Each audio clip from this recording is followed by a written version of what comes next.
का खालसा वाहिगुरू जी की फतेह। जी आए ਨੂੰ ਆਖਦੇ ਹਾਂ जी सारी संगत ਨੂੰ। हर सोमवार की तरह ਅੱਜ ਮਾਨਯੋਗ ਵੀਰ ਹਰਜੀਤ ਸਿੰਘ ਜੀ ਗੁਰਮਤਿ ਫਿਲਾਸਫੀ ਨਾਲ ਸਾਡੀ ਸਾਂਝ ਕਰਾਉਣਗੇ।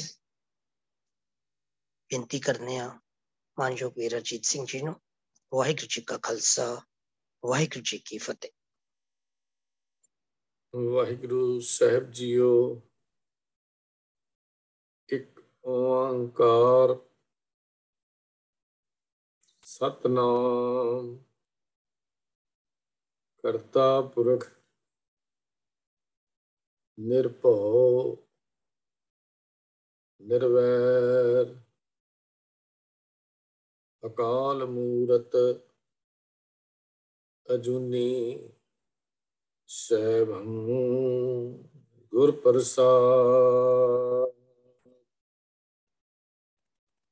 ਵਾਹਿਗੁਰੂ ਵਾਹਿਗੁਰੂ ਵਾਹਿਗੁਰੂ ਵਾਹਿਗੁਰੂ ਵਾਹਿਗੁਰੂ। ਵਾਹਿਗੁਰੂ ਜੀ ਕਾ ਖਾਲਸਾ ਵਾਹਿਗੁਰੂ ਜੀ ਕੀ ਫਤਿਹ। ਸਨਮਾਨਯੋਗ ਗੁਰੂ ਸਵਾਰਿਓ, ਅੱਜ ਦੀ ਗੁਰਮਤਿ ਕਲਾਸ ਵਿੱਚ ਅਸੀਂ ਸਿੱਖ ਫਿਲਾਸਫੀ ਦੇ ਵਿੱਚੋਂ ਨਿਤਨੇਮ ਦੇ ਉੱਤੇ ਵਿਚਾਰ ਕਰਾਂਗੇ। ਪਿਛਲੇ ਹਫ਼ਤੇ ਅਸੀਂ ਅੰਮ੍ਰਿਤ ਵੇਲੇ ਦੇ ਵਿਸ਼ੇ ਦੇ ਉੱਤੇ ਵਿਚਾਰਾਂ ਕੀਤੀਆਂ ਸਨ।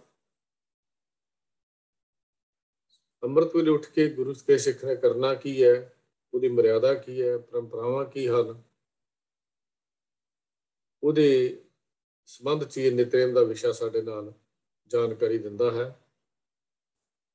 ਆਓ ਅੱਜ ਇਸ ਵਿਸ਼ੇ ਦੀ ਵਿਚਾਰ ਕਰੀਏ। ਨਿਤਨੇਮ ਦੇ ਨਾਮ ਤੋਂ ਹੀ ਇਹਦੇ ਅੱਖਰੀ ਅਰਥ ਕਰੀਏ ਤਾਂ ਇਹ ਗੱਲ ਸਮਝ ਆ ਜਾਂਦੀ ਹੈ। ਨਿਤ ਦਾ ਅਰਥ ਹੈ ਰੋਜ਼, ਨੇਮ ਦਾ ਅਰਥ ਹੈ ਨਿਯਮ। ਨਾਮ ਤੋਂ ਇਹ ਗੱਲ ਸਾਫ਼ ਹੋ ਜਾਣੀ ਚਾਹੀਦੀ ਹੈ, ਸਪਸ਼ਟ ਹੋ ਜਾਂਦੀ ਹੈ ਕਿ ਨਿਤਨੇਮ ਦਾ ਅਰਥ ਹੈ ਰੋਜ਼ ਦਾ ਨਿਯਮ, ਰੋਜ਼ ਦਾ ਨੇਮ। ਨਿਤਾ ਪ੍ਰਤੀ ਨਿਯਮਾਂ ਅਨੁਸਾਰ ਕਰਨ ਵਾਲਾ ਕੋਈ ਵੀ ਕੰਮ। ਅਸੀਂ ਜੇ ਨੂੰ ਸ਼ਬਦਾਵਲੀ ਅਰਥ ਕਰਨੇ ਹੋਣ ਤਾਂ ਨਿਤਾ ਪ੍ਰਤੀ ਰੋਜ਼ ਕਰਨ ਵਾਲਾ, ਨਿਯਮ ਅਨੁਸਾਰ ਕਰਨ ਵਾਲਾ ਕੋਈ ਵੀ ਕੰਮ ਉਹ ਨਿਤਨੇਮ ਕਹਾਉਂਦਾ ਹੈ। ਗੁਰਸਿੱਖ ਹੋਣ ਦੇ ਨਾਤੇ ਜਦੋਂ ਅਸੀਂ ਨਿਤਨੇਮ ਦਾ ਸ਼ਬਦ ਇਸਤੇਮਾਲ ਕਰਦੇ ਹਾਂ ਜਾਂ ਨਿਤਨੇਮ ਦੇ ਪਾਠ ਦਾ ਸ਼ਬਦ ਇਸਤੇਮਾਲ ਕਰਦੇ ਹਾਂ ਜਾਂ ਦੀ ਵਰਤੋਂ ਕਰਦੇ ਹਾਂ ਤਾਂ ਇਹਦਾ ਅਰਥ ਇਹ ਹੁੰਦਾ ਹੈ ਕਿ ਰੋਜ਼ ਹੀ ਨਿਯਤ ਸਮੇਂ ਦੇ ਉੱਤੇ, ਫਿਕਸ ਸਮੇਂ ਦੇ ਉੱਤੇ, ਫਿਕਸ ਟਾਈਮ ਦੇ ਉੱਤੇ ਪੜ੍ਹੀਆਂ ਜਾਣ ਵਾਲੀਆਂ ਬਾਣੀਆਂ ਦਾ ਪਾਠ। ਜਦੋਂ ਅਸੀਂ ਐਜ ਏ ਸਿੱਖੀ ਦੀ ਵਰਤੋਂ ਕਰਦੇ ਹਾਂ, ਨਿਤਨੇਮ ਦਾ ਪਾਠ, ਜਦੋਂ ਅਸੀਂ ਕਹਿੰਦੇ ਹਾਂ ਵੀ ਨਿਤਨੇਮ ਦਾ ਪਾਠ, ਤਾਂ ਇਹਦਾ ਅਰਥ ਬਣਦਾ ਹੈ ਵੀ ਰੋਜ਼ਾਨਾ ਨਿਯਤ ਸਮੇਂ ਤੇ ਪੜ੍ਹੀਆਂ ਜਾਣ ਵਾਲੀਆਂ ਬਾਣੀਆਂ ਦਾ ਪਾਠ। ਸਿੱਖ ਰਹਿਤ ਮਰਿਆਦਾ ਵਿੱਚ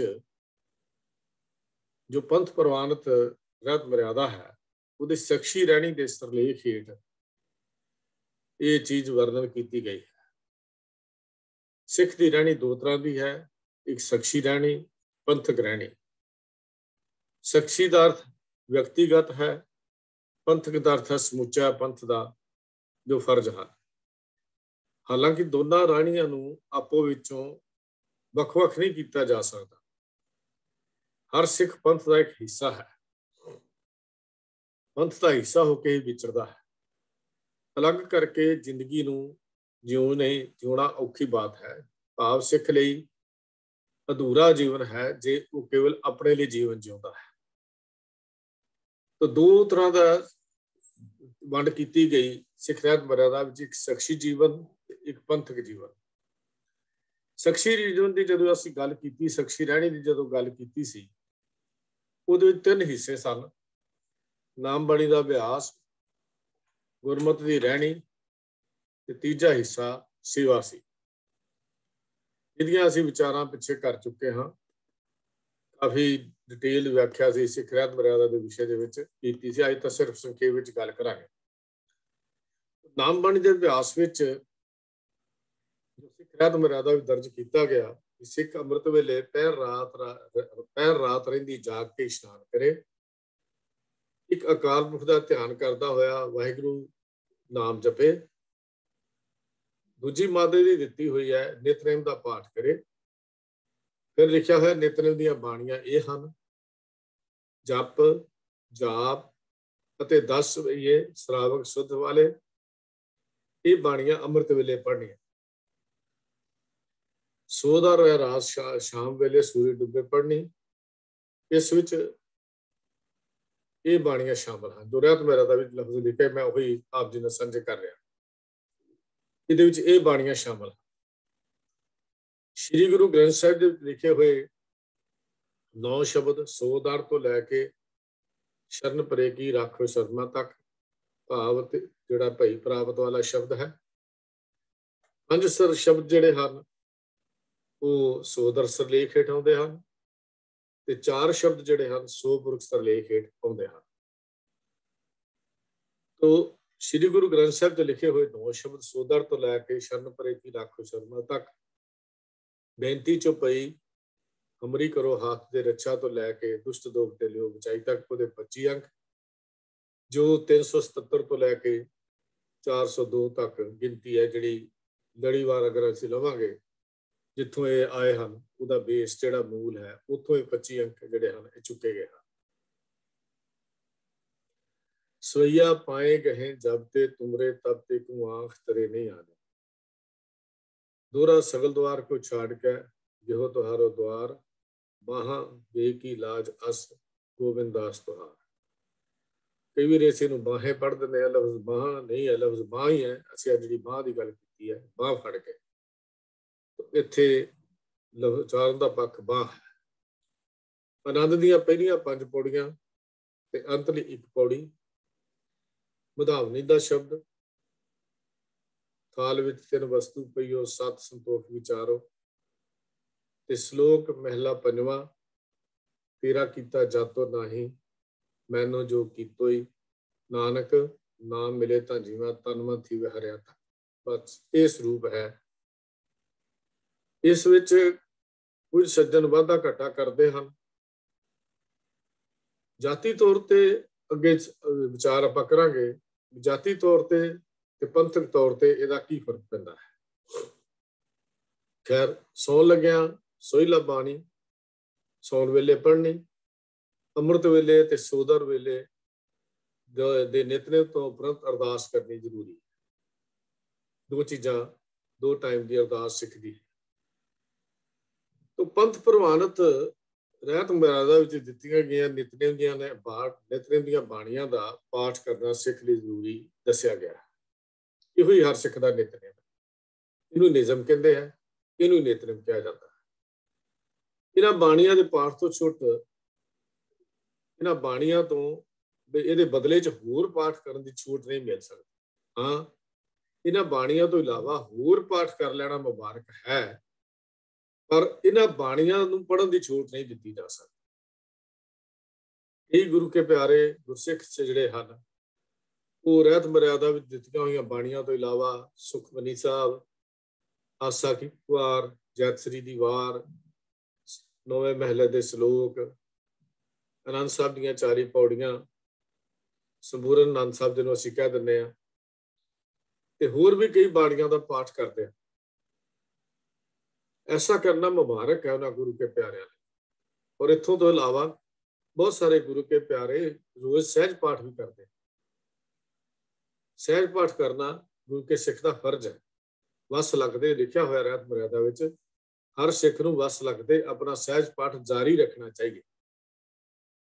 ਇਹਦਾ ਮਤਲਬ ਪਾਠ ਕਰਨਾ ਮੁਬਾਰਕ। ਬਾਣੀ ਜਿੰਨੀ ਤੋਂ ਵੱਧ ਪੜ੍ਹੀ ਜਾਵੇ ਉਨਾ ਹੀ ਲਾਭ ਹੈ। ਬਾਣੀ ਜਿੰਨੀ ਵੱਧ ਤੋਂ ਵੱਧ ਅਸੀਂ ਪੜ੍ਹੀਏ ਉਹਦਾ ਲਾਭ ਮਿਲੇਗਾ। ਪਰੰਤੂ ਸਿੱਖ ਦਾ ਜਿੱਥੇ ਸ਼ਖਸੀ ਜੀਵਨ ਹੈ ਉੱਥੇ ਕਿਉਂਕਿ ਗੁਰੂ ਪੰਥ ਦਾ ਮੈਂਬਰ ਹੈ ਤਾਂ ਸਿੱਖ ਪੰਥ ਇੱਕ ਆਰਗੇਨਾਈਜੇਸ਼ਨ ਜਥੇਬੰਦੀ ਹੈ। ਢਾਂਚਾ ਹੈ, ਜਥੇਬੰਦਕ ਢਾਂਚਾ ਹੈ। ਜਥੇਬੰਦੀ ਦੇ ਨਿਯਮਾਂ ਦੀ ਪਾਲਣਾ ਕਰਨਾ ਹਰ ਇੱਕ ਮੈਂਬਰ ਦਾ ਫਰਜ਼ ਹੈ ਤੇ ਇਹ ਨਿਯਮ ਜਥੇਬੰਦੀ ਦੇ ਹਰ ਮੈਂਬਰ ਦੇ ਉੱਤੇ ਇੱਕਸਾਰ ਇੱਕੋ ਜਿਹੇ ਹੀ ਲਾਗੂ ਹੁੰਦੇ ਹਨ। ਫਿਰ ਦੁਬਾਰਾ ਦੁਹਰਾ ਰਿਹਾ ਵੀ ਜਥੇਬੰਦੀ ਦਾ ਅਰਥ ਭਾਵ ਇਹ ਹੁੰਦਾ ਹੈ ਵੀ ਆਪਣੇ ਨਿੱਜੀ ਵਿਚਾਰ ਭਾਵੇਂ ਕੁਝ ਵੀ ਹੋਣ, ਪਰ ਜਥੇਬੰਦਕ ਫੈਸਲਿਆਂ ਤੇ ਜਥੇਬੰਦਕ ਵਿਚਾਰਾਂ ਦੇ ਨਾਲ ਆਪਣੇ ਵਿਚਾਰਾਂ ਨੂੰ ਮਿਲਾਉਣਾ ਹੀ ਜਥੇਬੰਦੀ ਦਾ ਇੱਕ ਨਿਯਮ ਹੈ। ਸਾਡੇ ਵਿਚਾਰ ਕੁਝ ਵੀ ਹੋ ਸਕਦੇ ਨੇ, ਪਰ ਪੰਥਕ ਜਥੇਬੰਦੀ ਵੱਲੋਂ ਕੀਤੇ ਹੋਏ ਨਿਰਣਿਆਂ ਦੇ ਉੱਤੇ ਕਿੰਤੂ ਕਰਨ ਦਾ ਹੱਕ ਸਾਨੂੰ ਨਹੀਂ ਹੈ ਜੋ ਇਹ ਨਿਰਣੇ ਹੋਏ ਹਨ। ਸਿੱਖ ਕਿਉਂਕਿ ਗੁਰੂ ਪੰਥ ਦਾ ਮੈਂਬਰ ਹੈ, ਗੁਰੂ ਪੰਥ ਜਾਂ ਸਿੱਖ ਪੰਥ ਇੱਕ ਸੰਪੂਰਨ ਜਥੇਬੰਦੀ ਹੈ।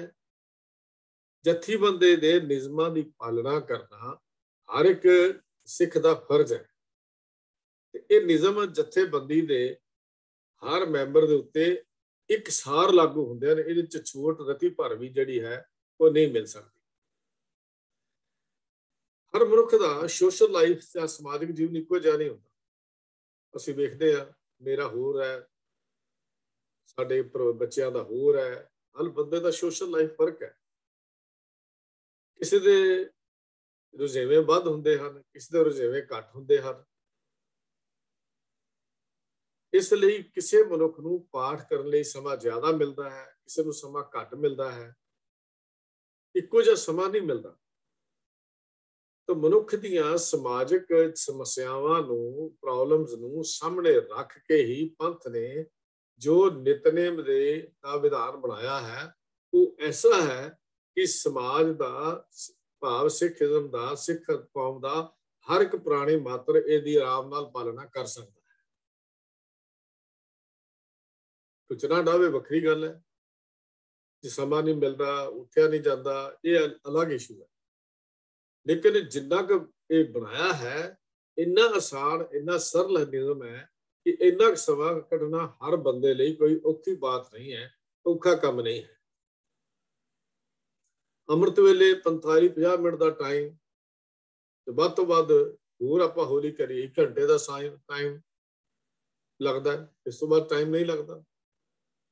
ਕਿਉਂਕਿ ਰੋਜ਼ਾਨਾ ਪਾਠ ਕਰਨ ਵਾਲਿਆਂ ਨੂੰ ਇੱਕ ਤਾਂ ਪਾਠ 'ਚ ਯਾਦ ਹੋ ਜਾਂਦੇ ਨੇ, ਦੂਜਾ ਰੋਜ਼ਾਨਾ ਪਾਠ ਕਰਨ ਵਾਲਿਆਂ ਦੇ ਜ਼ਬਾਨ ਦੇ ਉੱਤੇ ਸਹਿਜੇ ਚੜ ਜਾਂਦਾ ਹੈ।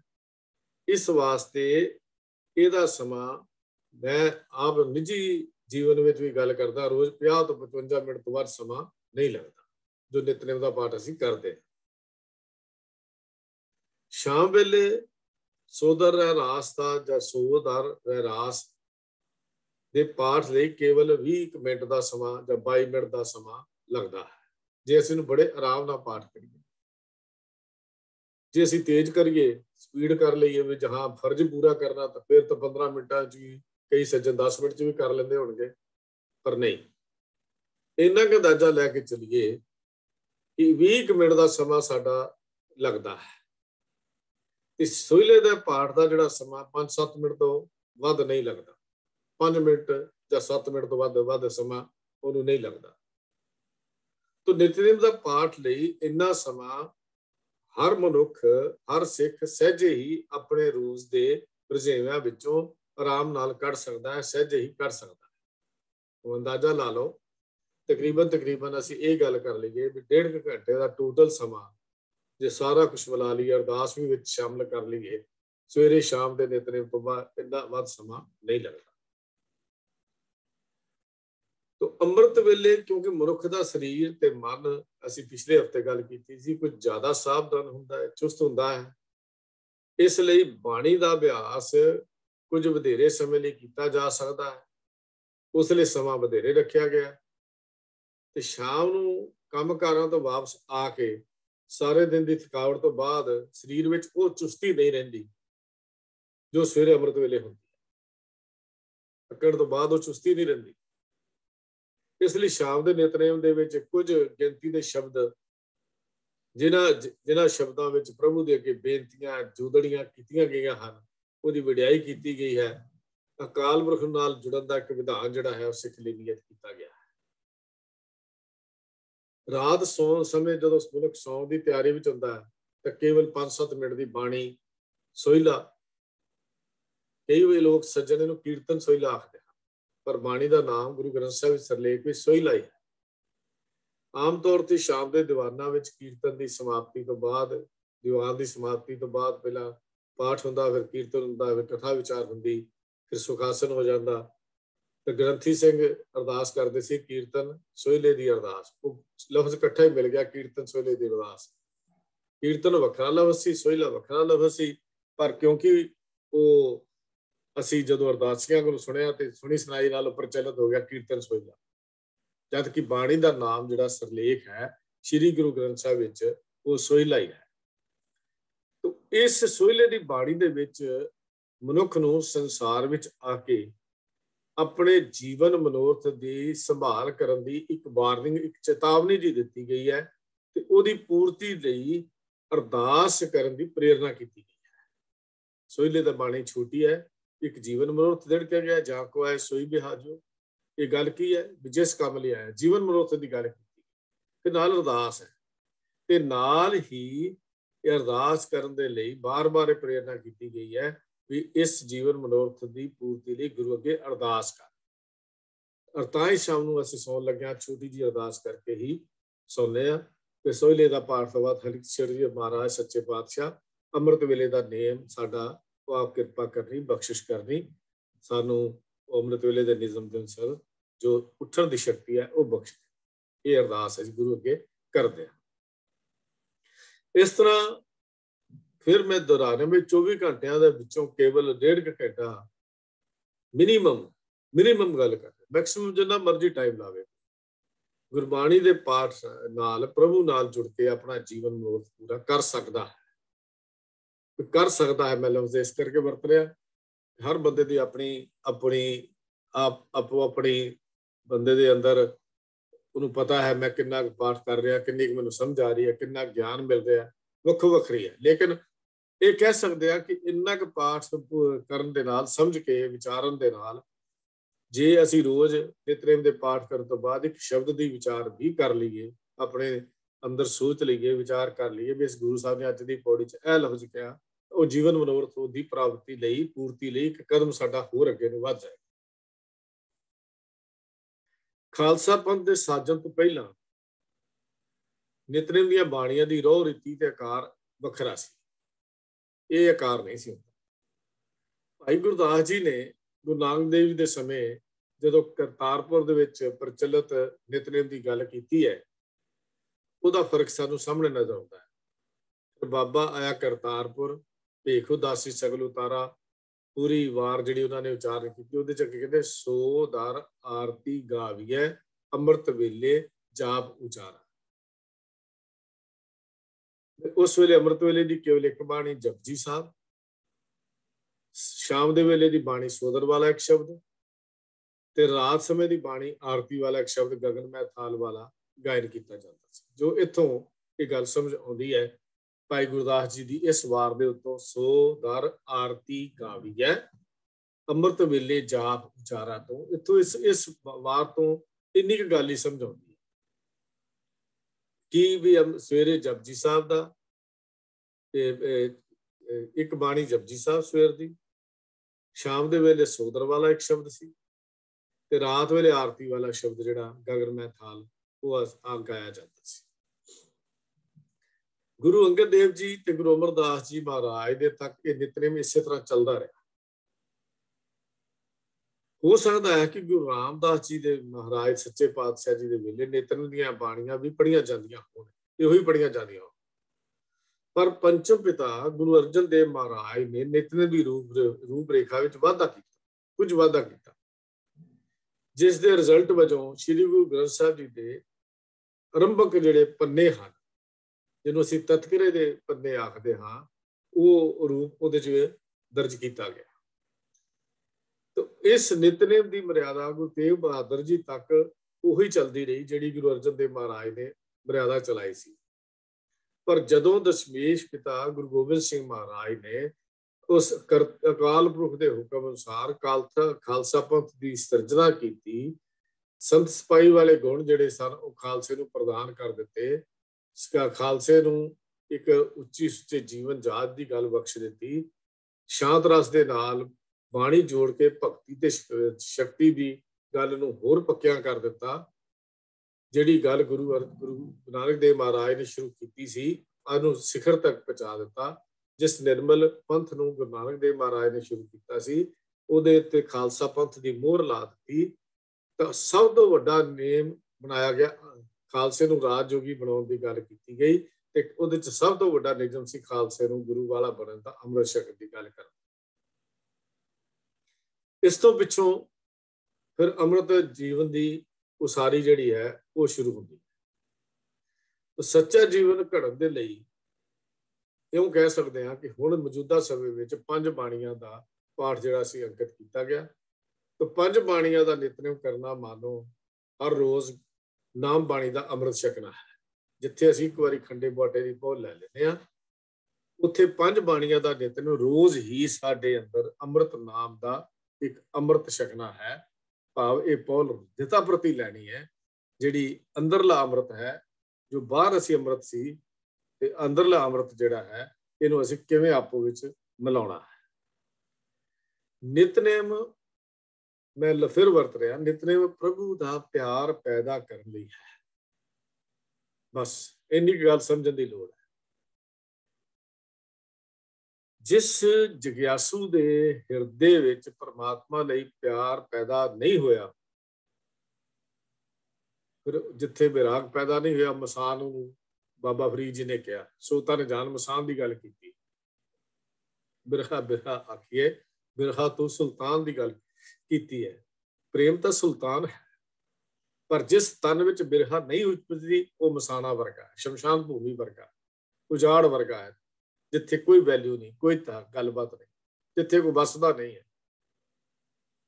ਤਾਂ ਸਾਨੂੰ ਇਹ ਗੱਲ ਸਮਝਣੀ ਚਾਹੀਦੀ ਹੈ ਵੀ ਜੇ ਸਾਡੇ ਅੰਦਰ ਪ੍ਰਭੂ ਦੇ, ਪਰਮਾਤਮਾ ਦੇ ਪ੍ਰਤੀ ਪਿਆਰ ਪੈਦਾ ਨਹੀਂ ਹੁੰਦਾ, ਤਾਂ ਫਿਰ ਸਾਡੇ ਨਿਤਨੇਮ ਵਿੱਚ ਕਿਤੇ ਨਾ ਕਿਤੇ ਕੋਈ ਘਾਟ ਹੈ, ਨਿਤਨੇਮ ਵਿੱਚ ਕਿਤੇ ਨਾ ਕਿਤੇ ਕਮੀ ਹੈ। ਜੇ ਅਸੀਂ ਕਰਦੇ ਵੀ ਹਾਂ, ਸ਼ਾਇਦ ਅਸੀਂ ਲੋਕਾਚਾਰੀ ਲਈ ਜਾਂ ਆਪਣੀ ਡਿਊਟੀ ਪੂਰੀ ਕਰਨ ਲਈ ਕਰਦੇ ਹਾਂ, ਤੇ ਜੇ ਨਹੀਂ ਵੀ ਕਰਦੇ ਤਾਂ ਫਿਰ ਕਿਤੇ ਨਾ ਕਿਤੇ ਕਮੀ।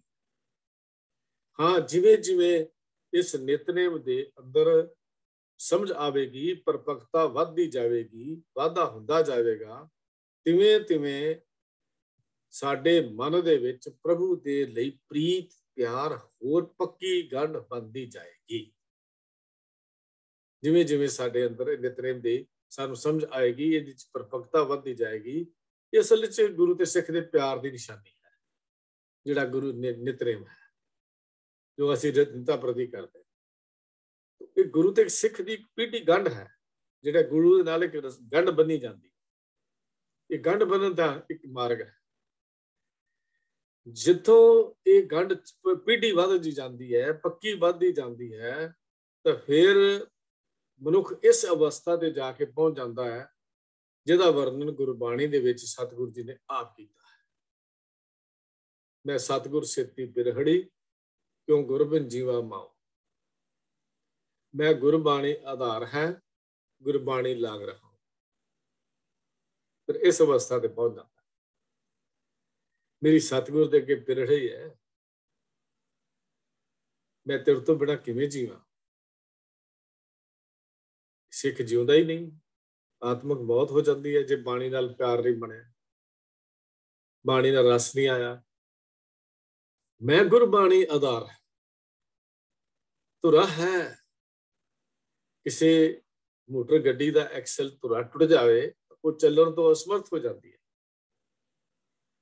ਬਿਲਕੁਲ ਇਸੇ ਤਰ੍ਹਾਂ ਹੀ ਜਦੋਂ ਸਿੱਖ ਦੇ ਜੀਵਨ ਵਿੱਚੋਂ ਬਾਣੀ ਰੂਪੀ ਧੁਰਾ ਟੁੱਟ ਜਾਵੇ, ਤਾਂ ਸਮਝਣਾ ਚਾਹੀਦਾ ਹੈ ਕਿ ਇਹਦੀ ਜੀਵਨ ਦੀ ਗੱਡੀ ਜਿਹੜੀ ਹੈ ਉਹ ਆਪਣੇ ਨਿਸ਼ਾਨੇ ਤੱਕ ਨਹੀਂ ਪਹੁੰਚ ਸਕਦੀ, ਆਪਣੀ ਮੰਜ਼ਿਲ ਤੱਕ ਨਹੀਂ ਪਹੁੰਚ ਸਕਦੀ। ਤਾਂ ਮੈਂ ਸਤਿਗੁਰ ਸਿੱਤੀ ਬਿਰਹੜੀ, ਕਿਉਂ ਗੁਰਬਿਨ ਜੀਵਾ ਮਾਓ। ਮੈਂ ਗੁਰਬਾਣੀ ਆਧਾਰ ਹੈ, ਗੁਰਬਾਣੀ ਲਾਗ ਰਹਾ। ਮੇਰਾ ਆਧਾਰ ਗੁਰਬਾਣੀ, ਗੁਰਬਾਣੀ ਨਾਲ ਲੱਗੇ ਰਹਾ। ਤਾਂ ਗੁਰਸਿੱਖ ਲਈ ਬਾਣੀ ਦਾ ਪਾਠ ਕਰਨ ਦਾ ਇਸ ਨਿਤਨੇਮ ਦਾ ਪਾਠ ਕਰਦਾ ਅੰਮ੍ਰਿਤ ਵੇਲਾ ਦਾ ਸਮਾਂ ਰੱਖਿਆ ਗਿਆ, ਕਿਉਂਕਿ ਅੰਮ੍ਰਿਤ ਵੇਲੇ ਦਾ ਮਨ ਬਿਰਤੀਆਂ ਦਾ ਟਿਕਾਓ ਹੁੰਦਾ ਹੈ। ਤੋਂ ਪੋਹ ਬਟਾਲੇ ਤੋਂ ਬਾਅਦ, ਭਾਵ ਸੂਰਜ ਚੜ੍ਹਨ ਤੋਂ ਬਾਅਦ, ਮਨ ਦੇ ਫੁਰਨੇ, ਘਰ ਦੇ ਕੰਮਕਾਰ, ਸੰਕਲਪ ਤੇ ਵਿਕਲਪ ਜਿਹੜੇ ਨੇ ਉਹ ਵੱਧਦੇ ਸ਼ੁਰੂ ਹੋ ਜਾਂਦੇ ਨੇ, ਵੱਧਦੇ ਚਲੇ ਜਾਂਦੇ ਨੇ। ਦੁਨਿਆਵੀ ਧੰਦਿਆਂ ਦੀਆਂ ਤਰੰਗਾਂ ਇਹਨਾਂ ਦੇ ਅੰਦਰ ਘੁੰਮਣ ਲੱਗ ਪੈਂਦੀਆਂ ਹਨ, ਲਹਿਰਾਂ ਉੱਠਣ ਲੱਗ ਪੈਂਦੀਆਂ ਹਨ, ਮਾਇਆ ਦਾ ਜ਼ੋਰ ਵੱਧ ਜਾਂਦਾ ਹੈ। ਮਨ ਓਨਾ ਇਕਾਗਰ ਨਹੀਂ ਹੋ ਸਕਦਾ ਜਿੰਨਾ ਇਕਾਗਰ ਅਸੀਂ ਸਵੇਰ ਦੇ ਟਾਈਮ ਦੇ ਉੱਤੇ ਕਰਦੇ ਹਾਂ। ਅੰਮ੍ਰਿਤ ਵੇਲੇ ਅਸੀਂ ਇਹ ਗੱਲ ਕਹਿ ਸਕਦੇ ਹਾਂ, ਇਹ ਬਾਣੀ ਦਾ ਪਾਠ ਕਰਨ ਦਾ ਇੱਕ ਆਪਣਾ ਹੀ ਆਨੰਦ ਹੈ, ਇੱਕ ਆਪਣਾ ਹੀ ਰਸ ਹੈ। ਕਈ ਵਾਰੀ ਇੱਕ ਸਵਾਲ ਕੀਤਾ ਜਾਂਦਾ ਹੈ ਜੀ, ਨਿਤਨੇਮ ਕਰਨ ਵੇਲੇ ਸਾਡਾ ਮਨ ਬਾਣੀ 'ਚ ਨਹੀਂ ਲੱਗਦਾ, ਬਾਹਰ ਨੂੰ ਦੌੜਦਾ ਹੈ। ਇੱਕ ਸਵਾਲ ਕੀਤਾ ਜਾਂਦਾ ਹੈ। ਇਸ ਦਾ ਇਲਾਜ ਇੱਕੋ ਇਹ ਹੈ ਕਿ ਮਨੁੱਖ ਅੰਮ੍ਰਿਤ ਵੇਲੇ ਦੀ ਸੰਭਾਲ ਕਰੇ। ਇਹ ਬੜੀ ਜ਼ਰੂਰੀ ਚੀਜ਼ ਹੈ। ਜੇ ਮਨ ਪ੍ਰੇਮ ਨਾਲ ਆਪਣੇ ਆਪ ਹੀ ਉੱਠ ਜਾਵੇ, ਜਿਵੇਂ ਅੱਜ ਅਸੀਂ ਸਵਾਲ ਜਵਾਬ 'ਚ ਵਿਚਾਰ ਕੀਤੀ ਕਿ ਜਦੋਂ ਮਨ ਦਾ ਇੱਕ ਸੰਕਲਪ ਕਰ ਲਵੇ ਕਿ ਮੈਂ ਉੱਠਣਾ ਹੈ, ਤਾਂ ਇਨਸਾਨ ਆਪਣੇ ਆਪ ਉੱਠ ਜਾਂਦਾ, ਬਿਨਾਂ ਅਲਾਰਮ ਤੋਂ ਵੀ ਉੱਠ ਜਾਂਦਾ। ਜੇ ਮਨ ਆਪਣੇ ਆਪ ਹੀ ਇਹ ਗੱਲ ਸੋਚ ਲਵੇ ਕਿ ਮੈਂ ਅੰਮ੍ਰਿਤ ਵੇਲੇ ਉੱਠਣਾ ਹੈ, ਨਹੀਂ ਤਾਂ ਮੈਨੂੰ ਤਾੜਨਾ ਕਰਕੇ ਵੀ ਉਠਾਉਣਾ ਚਾਹੀਦਾ। ਇਹ ਸਾਡਾ ਫਰਜ਼ ਬਣਦਾ ਹੈ। ਭਾਈ ਮਨੀ ਸਿੰਘ ਜੀ ਨੇ ਬਾਣੀ ਪੜ੍ਹਨ ਤੇ ਨਾਮ ਜਪਣ ਦੇ ਅਧਿਕਾਰੀਆਂ ਦਾ ਇੱਕ ਵਰਣਨ ਕਰਦਿਆਂ ਹੋਇਆ ਬੜੇ ਕਮਾਲ ਦੇ ਕੁਝ ਬੋਲ ਲਿਖੇ ਹਨ। ਕਹਿੰਦੇ ਨਾਮ ਜਪਣ ਦੇ ਦੋ ਅਧਿਕਾਰੀ, ਇੱਕ ਭਗਤ ਜੋਗਤ ਕਰਕੇ, ਇੱਕ ਹੱਠ ਜੋਗ ਕਰਕੇ। ਦੋ ਕਹਿੰਦੇ ਤਰੀਕੇ ਨੇ ਨਾਮ ਜਪਣ ਦੇ, ਇੱਕ ਭਗਤ ਜੋਗ ਕਰਕੇ, ਇੱਕ ਹੱਠ ਜੋਗ ਕਰਕੇ। ਜੋ ਉੱਤਮ ਅਧਿਕਾਰੀ ਹਨ, ਉਹਨਾਂ ਦਾ ਮਨ ਕੋਮਲ ਹੈ। ਜੋ ਪਰਮੇਸ਼ਰ ਦੇ ਭਜਨ ਵੱਲ ਉਹਨਾਂ ਦਾ ਇਕਾਗਰ ਹੋ ਜਾਂਦਾ ਹੈ। ਜਿਨ੍ਹਾਂ ਦੇ ਮਨ ਦੇ ਸੰਕਲਪ ਠਹਿਰਦੇ ਨਹੀਂ, ਉਹਨਾਂ ਨੂੰ ਹੱਠ ਯੋਗ ਵੀ ਕਰਨਾ ਚਾਹੀਦਾ ਹੈ, ਕੀਤਾ ਜਾਣਾ ਚਾਹੀਦਾ ਹੈ। ਜੈਸੇ ਘੋੜਾ ਛੁੱਟ ਜਾਂਦਾ ਹੈ ਤਾਂ ਤੂਬਰਾ ਉਹਨੂੰ ਪਤਿਆ ਕੇ ਜਾਂ ਉਹਨੂੰ ਪਲਚਾ ਕੇ, ਉਹਨੂੰ ਹਰੇ ਪੱਠੇ ਦਿਖਾ ਕੇ ਫਿਰ ਉਹਨੂੰ ਵਸ 'ਚ ਕਰ ਲਿਆ ਜਾਂਦਾ। ਜੇ ਵਸ ਨਹੀਂ ਹੁੰਦਾ ਤਾਂ ਰੱਸੇ ਦੇ ਨਾਲ ਘੇਰ ਕੇ ਉਹਨੂੰ ਫੜ ਲਈਦਾ, ਬੰਨ ਲਈਦਾ ਹੈ। ਇਸੇ ਤਰ੍ਹਾਂ ਮਨ ਭਗਤ ਜੋਗ ਕਰ ਵਸ ਵਿੱਚ ਆ ਜਾਵੇ ਤਾਂ ਭਲਾ ਹੈ, ਨਹੀਂ ਤਾਂ ਹੱਠ ਜੋਗ ਕਰਕੇ ਵੀ ਮਨ ਨੂੰ ਪਕੜਨਾ ਲੋੜੀਦਾ ਹੈ। ਇਹ ਸ਼ਬਦ ਭਾਈ ਮਨੀ ਸਿੰਘ ਜੀ ਦੇ ਭਗਤ ਰਤਨਾਵਲੀ ਵਿੱਚ ਲਿਖੇ ਹੋਏ ਮਿਲਦੇ ਹਨ। ਤਾਂ ਇਹ ਗੁਰਮਤਿ ਦਾ ਜਿਹੜਾ ਸਿਧਾਂਤ ਹੈ ਉਹ ਇਹ ਹੈ ਵੀ ਮਨ ਨੂੰ ਮੋੜ ਕੇ ਲਿਆਉਣਾ। ਮਨ ਜਿਹੜਾ ਹੈ ਨਾ, ਖਿੱਚੇ ਤੋਂ ਪ੍ਰੇਮ ਕੇ ਚਾਬਕ ਮਾਰੋ। ਪ੍ਰੇਮ ਦੇ ਚਾਬਕ ਮਾਰ ਕੇ ਵੀ ਇਸ ਮਨ ਨੂੰ ਵਾਪਸ ਅਸੀਂ ਲੈ ਕੇ ਆਵਾਂ। ਚੱਲ ਰੇ ਬਕੁੰਠ, ਜਦੋਂ ਗੁਰੂ ਪਾਤਸ਼ਾਹ ਕਹਿੰਦੇ ਚੱਲ ਤੈਨੂੰ ਖੁੰਡ ਦੀਆਂ ਡਾਰੀਆਂ ਲਵਾ ਕੇ ਲਿਆਵਾਂ, ਪਰ ਜੇ ਹਿਚੇ ਤਾਂ ਪ੍ਰੇਮ ਕੇ ਚਾਬਕ ਮਾਰ। ਜੇ ਅੜੇਗਾ ਤਾਂ ਪ੍ਰੇਮ ਦੇ ਚਾਬਕ ਪਹਿਣਗੇ। ਮਨ ਅੜਦਾ ਤਾਂ ਹੈ ਹੀ ਹੈ। ਤਾਂ ਇਸ ਮਨ ਨੂੰ ਪ੍ਰੇਮ ਦੇ ਚਾਬਕ ਮਾਰ ਕੇ, ਤੇ ਪ੍ਰੇਮ ਦੇ ਚਾਬਕ ਵੀ ਗੁਰਬਾਣੀ ਨਾਲ ਹੀ ਵੱਜਦੇ ਨੇ। ਪ੍ਰੇਮ ਦੇ ਚਾਬਕ ਵੀ ਮਨੁੱਖ ਬਾਹਰੋਂ ਨਹੀਂ ਮਾਰ ਸਕਦਾ। ਉਹ ਸ਼ਬਦ ਗੁਰੂ ਦਾ ਚਾਬਕ ਹੈ ਜਿਹੜਾ ਇਹਨੂੰ ਮਾਰਨਾ ਹੈ। ਤਾਂ ਕਈ ਵਾਰੀ ਇੱਕ ਸਵਾਲ ਹੋਰ ਆ ਜਾਂਦਾ ਹੈ ਜੀ, ਨਿਤਨੇਮ ਕਰਨਾ ਕਿਉਂ ਜ਼ਰੂਰੀ ਹੈ? ਵੀ ਬਾਣੀ ਨੂੰ ਹਰ ਰੋਜ਼ ਪੜ੍ਹਨ ਦਾ ਕੀ ਲਾਭ ਹੈ? ਇੱਕ ਵਾਰੀ ਪੜ੍ਹ ਲਈ ਬਹੁਤ ਨਹੀਂ, ਜੇ ਇੱਕੋ ਵਾਰੀ ਬਾਣੀ ਪੜ੍ਹ ਕੇ ਸਮਝ ਵਿਚਾਰ ਕਰ ਲਈ ਜਾਵੇ ਤਾਂ ਕਾਫੀ ਨਹੀਂ। ਇਹ ਆਮ ਸਵਾਲ ਜਿਹੜਾ ਅੱਜ ਕੱਲ੍ਹ ਪੜ੍ਹਿਆ ਲਿਖਿਆ ਜਿਹੜਾ ਨੌਜਵਾਨ ਹੈ, ਇਹ ਆਮ ਸਵਾਲ ਹੀ ਕਰਦਾ, ਲੋ ਜੀ ਰੋਜ਼ ਰੋਜ਼ ਇੱਕੋ ਬਾਣੀਆਂ ਦੇ ਪਾਠ ਕਰਨ ਦਾ ਕੀ ਫਾਇਦਾ? ਜਵਾਬ ਬੜਾ ਸਪਸ਼ਟ ਹੈ ਵੀ ਸਾਡਾ ਮਨ ਇੰਨਾ ਤਾਕਤਵਰ ਨਹੀਂ ਕਿ ਉਹ ਇੱਕੋ ਵਾਰੀ ਬਾਣੀ ਪੜ੍ਹ ਕੇ ਬਾਣੀ ਦਾ ਰੰਗ ਵਿੱਚ ਰੰਗਿਆ ਜਾਵੇ। ਇੰਨਾ ਤਾਕਤਵਰ ਸਾਡਾ ਮਨ ਨਹੀਂ ਹੈ।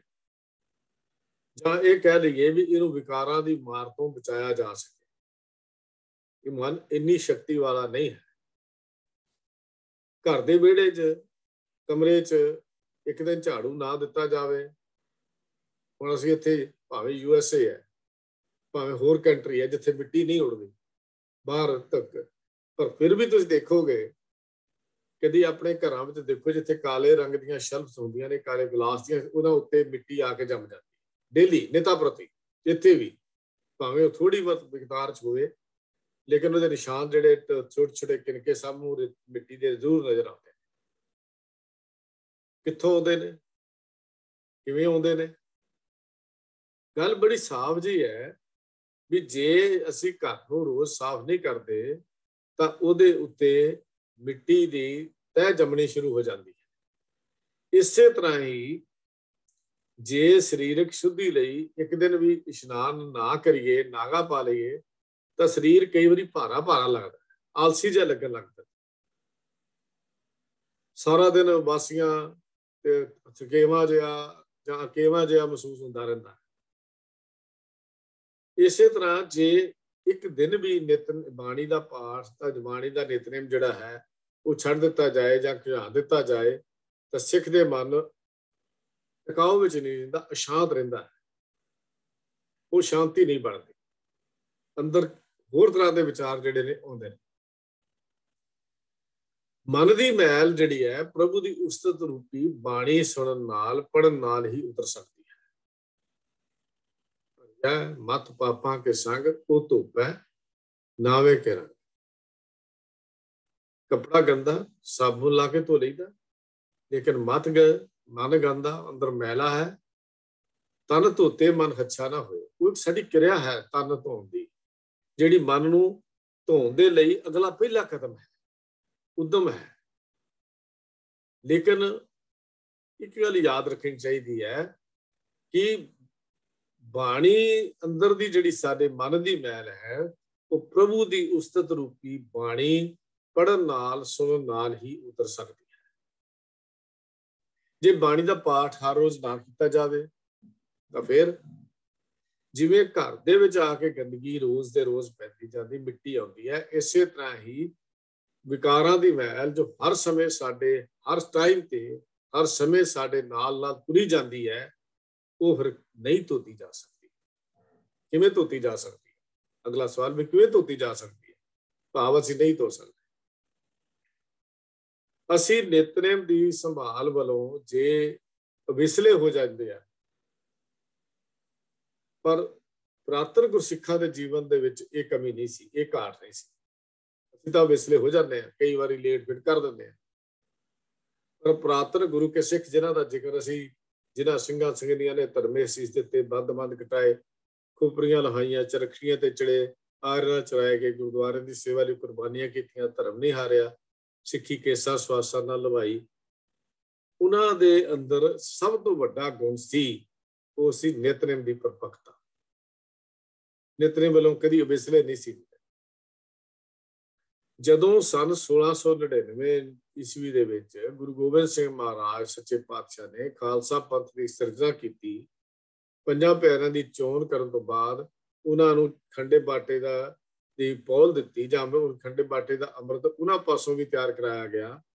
ਉਹਨਾਂ ਪੰਜਾਂ ਪਿਆਰਿਆਂ ਨੂੰ ਨੇਤਰੇ ਦੀਆਂ ਬਾਣੀਆਂ ਕੰਠ ਸਨ ਉਸ ਵੇਲੇ, ਤਾਂ ਹੀ ਉਹ ਅੰਮ੍ਰਿਤ ਤਿਆਰ ਕਰ ਸਕੇ। ਇਹਦਾ ਮਤਲਬ ਇਹ ਹੈ ਕਿ ਬਾਣੀਆਂ ਪੜ੍ਹਨ ਦਾ ਰਵਾਇਤ, ਬਾਣੀਆਂ ਕੰਠ ਕਰਨ ਦੀ ਰਵਾਇਤ ਗੁਰੂ ਕਾਲ ਵਿੱਚ ਦੇ ਗੁਰੂ ਨਾਨਕ ਸਭ ਤੋਂ ਸ਼ੁਰੂ ਹੋ ਗਈ ਸੀ।